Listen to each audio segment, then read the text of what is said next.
चलिए स्टार्ट करते हैं। हेलो फ्रेंड्स, कैसे हैं आप सब? आशा करता हूं आप सभी बढ़िया होंगे। आज हम जो पढ़ने जा रहे हैं वो नवोदय विद्यालय की कक्षा 17 नंबर के हैं, यानी कि पार्ट नंबर 17। ठीक है बेटा? अभी तक हमने लगभग एक महीने से हम जो है पूरा जनवरी नवोदय विद्यालय की तैयारी कर रहे हैं, जिसके अंतर्गत हम बहुत सारी छोटी छोटी चीजें सीख चुके हैं।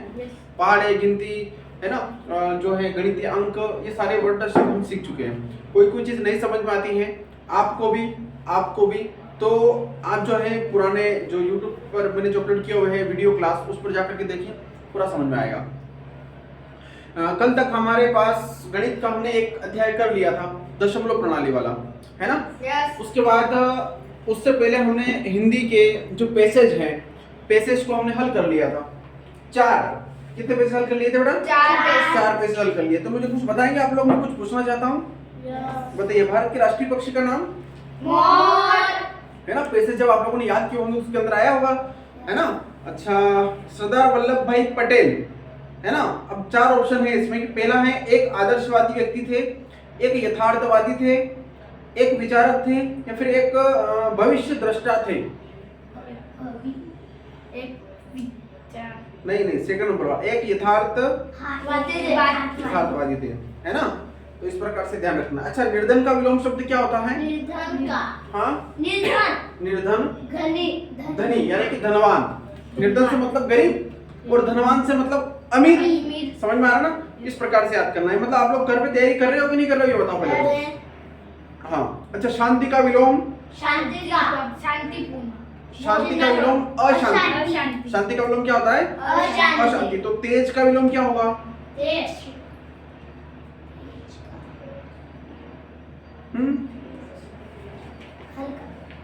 तेज का विलोम क्या होगा? विचार करो फटाफट। याद किया ना आप लोगों ने कि झूठ बोल रहे हो? हैं? चलो।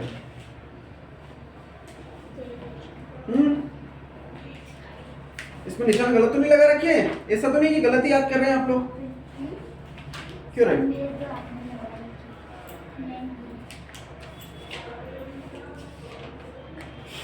उदासी क्या होगा? इसको गलत निशान लगा रखे हैं? ये अवतरण नंबर 2 का 5वां प्रश्न है ना? चलो कोई बात नहीं। अब हम आज जो पढ़ने जा रहे हैं अगला अवतरण, है ना बेटा? है ना? पार्ट 17 में आज हम हिंदी ही पढ़ेंगे, जिसके अंतर्गत हम अवतरण 5वां पढ़ेंगे। चलो, अब ध्यान दो अपनी अपनी किताब में, है ना? जिसके पास किताब नहीं है वो एक दूसरे की किताब में देखें, पूरा मन लगा करके यहीं पर ध्यान से समझे, है ना? नहीं तो हो सकता है कि कभी प्रसाद स्वरूप पिटाई विटाई भी हो जाए, है ना? जरूरी है ना? Yes sir. तो पढ़ते हैं, हम शुरू करते हैं। सभी यहीं हो? यस। तन से भी मन से भी? यस। पक्की बात है? यस। Very good. तो चलिए, दिखाया गया है कि मधुमक्खी द्वारा, अच्छा मधुमक्खी देखा है सबने? यस। क्या होती है? माका मोर। अपनी भाषा में बोल दो। पीछे कहाँ पर है? इधर। उसको हाथ नहीं लगा रहा है, नहीं तो खा जाएगी वो तुम्हें। तो उसको खाते हो तुम्हें खा जाएगी, है ना? तो चलिए, मधुमक्खी द्वारा बना हुआ शहद बहुत मीठा होता है। अच्छा, शहद खाया? यस। मीठा होता है? यस। मेरे लिए भी लेते आते हैं यार, मैंने तो खाया ही नहीं। सर मैंने तो मंसूर खाया था, मेरी आई थी। मंसूर में कहाँ से आया? वहाँ पर मधुमक्खी आती है क्या? नहीं, पर उनके लेके। अच्छा, लेके आए। हम तो पाड़ के खाते हैं, है ना? जब खेत कुएं पर जाते हैं ना, तो वहाँ पर बैठी हुई रहती है, वहाँ से पाड़ करके फिर खाते हैं। वो खाती नहीं हैं? सर। मैं दोस्ती कर लेता हूँ उनसे। सर मैं भी एक बार गया पाड़ने? मेरे दोस्त के साथ। फिर पाड़ के लाए थे? हाँ? पाड़ के लाए थे? क्या बात? माँ का मोर। पालने थोड़ी ना। तो छत्ता। चलो ठीक, कोई बात नहीं। तो मधुमक्खी द्वारा बनाया हुआ शहद बहुत मीठा होता है। देखिए भाई, इसके बारे में आप लोग बता देता हूँ कि मीठा तो होता है, ये बहुत अच्छी बात है। मैंने भी खाया है, छोटी मधुमक्खी का भी, बड़ी मधुमक्खी का भी खाया है। खाया है ना? सच में खाया है। तो आप लोगों को पहले मैंने तो नहीं खाया। मैं कभी भी लापर बोलता, झूठ नहीं बोलता। है ना? तो खाना है, ठीक है, लेकिन इसके एक दवाई के रूप में इसका उपचार होता इसको अपन खाते जैसे हैं, छाला हो जाता तो जैसे छाला हो जाते हैं तो खाते हैं, है ना। फिर उसके अलावा जैसे कि छोटे बच्चे होते हैं, जब वो खाना नहीं खाते हैं तो उनको भी खिलाया जाता है, पतली आवाज होती है इससे। इसके अलावा जुकाम हो जाता है अपने को, सर्दी जुकाम, तो उसके लिए भी इसका उपयोग करते हैं, है ना। किसी का सिर दर्द करता है तो इसके लिए भी इसका उपयोग करते हैं, मतलब ऐसा बहुत सारी दवाइयों में इसका उपयोग करते हैं। समझ में आ रहा है ना। तो शहद बहुत लाभदायक है, समझ में आ रहा है। तो मधुमक्खी द्वारा बनाया हुआ शहद बहुत मीठा होता है, परंतु उसका डंक उतना ही विषैला होता है। अच्छा, डंक खाया है? नहीं खाया है ना। जितना मीठा रस होता है उतना विषैला डंक भी होता है ना। अगर तुम उसको खाने जाओगे तो वो भी तुम्हें खाएगी। मैंने तो खा लिया। खा लिया? डंक फिर कैसा मुंह हो गया था? चलो कोई बात नहीं, आगे चलते हैं। छोटा था एक बार जिसके लग जाता है वह फिर दोबारा उसके छत्ते को छेड़ने का साहस नहीं करता है। समझ में आ रहा है, क्योंकि उनमें एकता होती है। मधुमक्खी में क्या होती है? एकता होती है। अगर हम उसके पास गए, है ना, और छेड़छाड़ किया तो फिर वो तुम्हें छोड़ने वाली नहीं है। ठीक है, आगे बता रहा है, फूलों से शहद बनाने का कार्य मधुमक्खी के सिवा और कोई नहीं कर सकता, है ना। मधुमक्खी जो रस लेकर के आती है वो कहाँ से लेकर के आती है? फूलों से। जैसे अभी रायडा जो हो रहा है यहाँ से लेकर के आती है, हरे भरे पेड़ पौधे होते हैं वहां से लेकर के आती है, अभी जो सारी फसलें होती है वहां से लेकर के आती है। फिर पहले के टाइम पर लोग बताते हैं कि जो ज्वार होती है, ज्वार हम खाते हैं ना, है ना, उसके जो फूल आते थे वो और प्यारा शहद लगता था, वहां से लेकर के आते थे।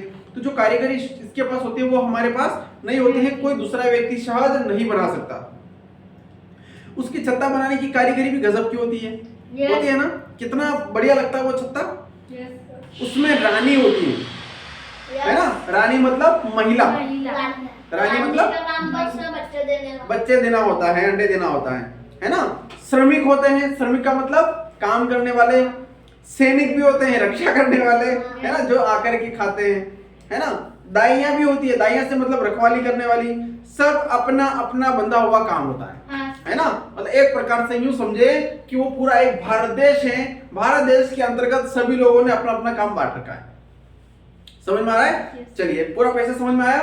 तो इसके प्रश्न उत्तर पढ़ते हैं। शहद कौन बनाती है? मधुमक्खी का डंक कैसा होता है? मधुमक्खी की कौन सी कारीगरी गजब की होती है? मधुमक्खियों के समाज में निम्नलिखित में कौन होता है?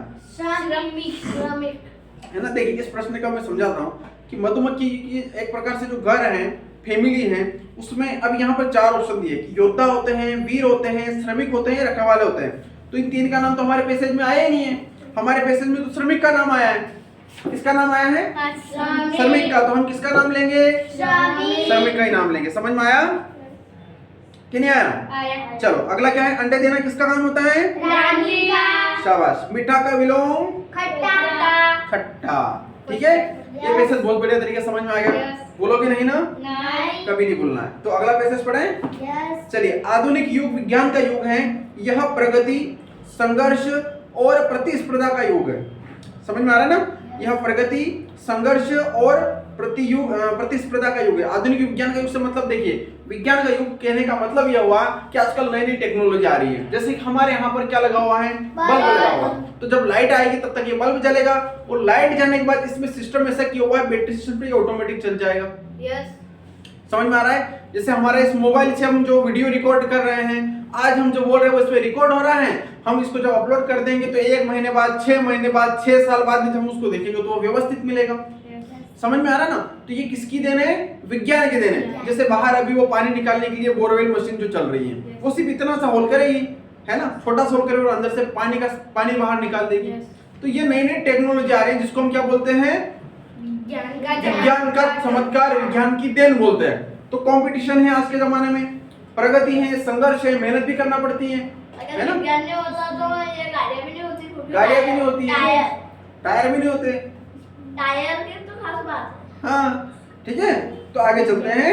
मानव इतना व्यस्त होता जा रहा है कि उसे समय के अभाव का अनुभव होने लगा है। देखिए, आज का युग विज्ञान का युग है। मशीनरी काम से सारे कार्य सरल होते जा रहे हैं। सारे कार्य से मतलब कि ट्रैक्टर हो गया, जेसीबी हो गई, है ना, पिकअप हो गई, मोटरसाइकिल हो गई, अपने मोबाइल फोन हो गए, जिससे हम यहाँ बैठे कितनी दूरी पर कोई भी व्यक्ति बैठा हो तो आसानी से बात कर सकते हैं। लेकिन फिर भी व्यक्ति के पास समय की कमी आ रही है। है ना। इधर ध्यान दो, फिर भी क्या हो रहा है, समय की कमी आ रही है ना।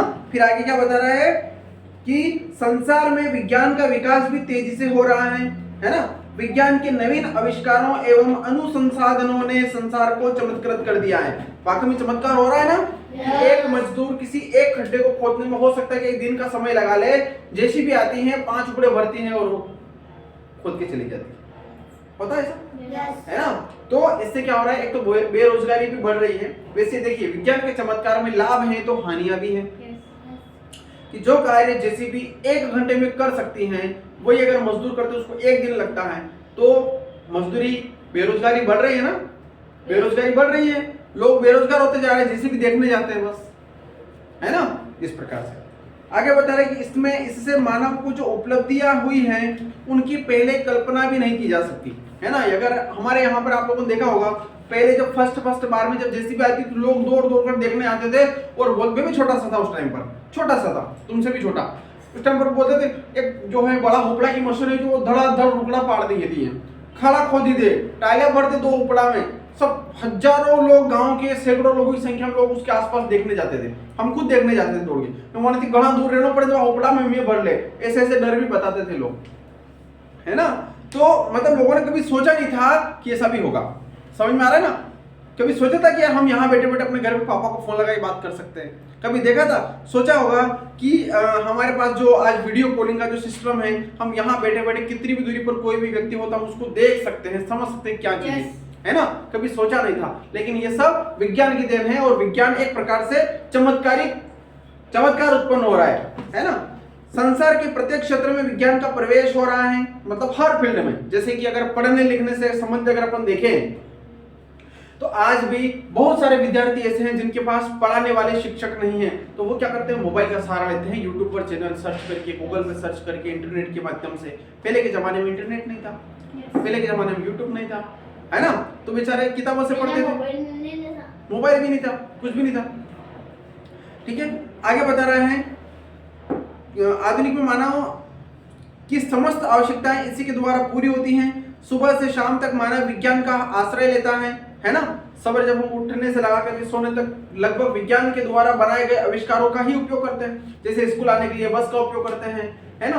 पेन के अंदर क्या चमत्कार है, शाई है, गीली है, लेकिन हमारे कपड़े खराब नहीं होते हैं। पहले क्या था, इंक होती थी जो गुरुदेव लिखते थे, है ना, उसमें लगा के, है ना, वो था, पत्तों पर लिखा जाता था। समाचार जो होते थे एक दूसरे के आदान प्रदान करते, पत्तों पर लिखे जाते थे। अभी क्या हो रहा है, कागज आ गए, नो टेंशन, कितने भी आराम से भर लो, नो टेंशन, ठीक है। तो आधुनिक युग में मानव की समस्त आवश्यकताएं इसी के द्वारा पूरी होती हैं। पहले ये पेंसिल के ऊपर भी कवर नहीं था, सिर्फ ये। हाँ बिल्कुल। तो सुबह से शाम तक विज्ञान का आश्रय लेता है। विश्व के समस्त कार्य व्यापारों का यह एक मुख्य केंद्र बन गया है। समझ में आ रहा है ना। तो व्यापारों से मतलब जैसे कि अपने को अधिक संख्या जोड़नी हो तो हम कैलकुलेटर का सहारा ले लेते हैं, है ना, उससे तुरंत हल हो जाता है ना। तो इस प्रकार से विज्ञान ने चमत्कार कर दिया गया है। चलो अब प्रश्न उत्तर देखते हैं कि आधुनिक युग किसका युग है? विज्ञान का। पक्का? यस। विज्ञान का है ना। यस। चलिए, संसार में किस चीज का विकास तेजी के साथ हो रहा है? विज्ञान का। विज्ञान का विकास, है ना। मानव को किस चीज का अभाव हो गया? समय का। पक्की बात है। यस। चलिए, आधुनिक युग में मानव की आवश्यकताएं किसके द्वारा पूरी होती हैं? विज्ञान द्वारा। विज्ञान के द्वारा, है ना।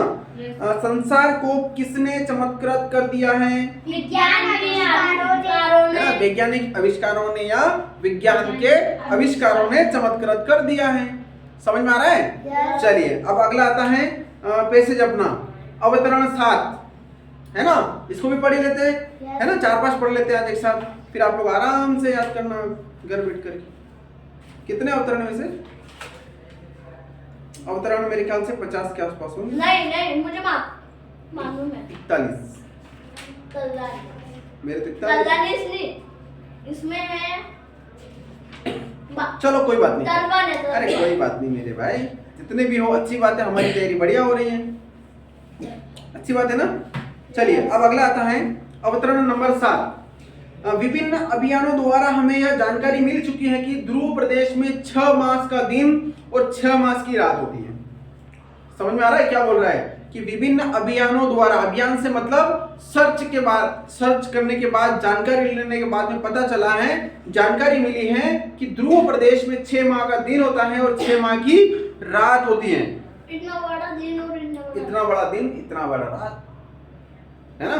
फिर आगे क्या बता रहा है कि सूर्य का प्रकाश न होने पर प्रकृति वहां विचित्र प्रकाश का प्रबंध करती है। 6 महीने की रात होती है तो सूर्य का प्रकाश नहीं आता है, तो प्रकृति कौन, प्रकृति किसको बोलते हैं, ये जो हम बोलते हैं ना ऑटोमेटिक सूर्य भगवान आते हैं, फिर चंद्रमा आती है, दिन होते हैं, रात होते हैं, हरे भरे हरियाली, वृक्ष, तारे, ग्रह, ये सब क्या है, प्रकृति है ना। तो 6 मास का दिन, 6 मास की रात होती है। सूर्य का प्रकाश न होने पर प्रकृति वहां विचित्र प्रकाश का प्रबंध करती है। इस प्रकाश को मेरु प्रभा कहा जाता है। क्या बोलते हैं, मेरु प्रभा। 6 मास का दिन, 6 मास की रात होती है और वहां पर प्रकृति उजाले के लिए अलग अलग प्रकार की विचित्र प्रकाश का प्रबंध करती हैं। तो इस प्रभा को क्या बोलते हैं, मेरु प्रभा कहते हैं। क्या कहते हैं, मेरु प्रभा कहा जाता है। मेरु प्रभा की छटा उक्त ध्रुव प्रदेश को छोड़कर संसार में और कहीं नहीं देखने को मिलती। वेदों में इसका बहुत सुंदर वर्णन किया गया है। हमारे वेद है ना, ऋग्वेद, यजुर्वेद, सामवेद और अथर्ववेद। हमारे पास कितने वेद हैं, सनातन धर्म में कितने वेद लिखे हुए हैं, पहले के 4, जो हमारा मार्गदर्शन करते हैं, है ना, हमारी सारी जानकारी उसके अंतर्गत लिखी होती है। आज जो विज्ञान जो कार्य करता है, ये एक प्रकार से यूं देखा जाए तो विज्ञान जो काम करता है वो हमारे सनातन धर्म के ग्रंथ में, वेदों में पहले से लिखा हुआ है ना। समझ में आ रहा है। पहले के ऋषि मुनि तपस्या करते थे, रिसर्च करते थे वो उनके स्तर से, है ना। तभी जाकर तुलसी एक दवाई का काम करती है, लौंग, इलायची, है ना, अदरक, फिर जमीन के अंदर की जो जड़ें होती हैं वो, ऐसे बहुत सारी चीजें हैं जो पहले के टाइम में लोग बीमार होते थे जिनकी सहायता से ठीक होते हैं। है ऐसा, पक्की बात है। अब क्या बता रहा है, इस आधार पर आर्यों का मूल निवास ध्रुव प्रदेश माना गया है ना। आर्य एक समाज है ना, जिनकी बता रहे कि आर्यों का मूल निवास ध्रुव प्रदेश माना गया है। तो एक छोटा सा पैसेज है, इसके माध्यम से अपन प्रश्न उत्तर देखते हैं। तो 6 मास का दिन और 6 मास की रात कहाँ होती है, ध्रुव प्रदेश में। की बात है। यस। अगला है, ध्रुव प्रदेश के विचित्र प्रकाश को क्या कहते हैं, मेरु प्रभा।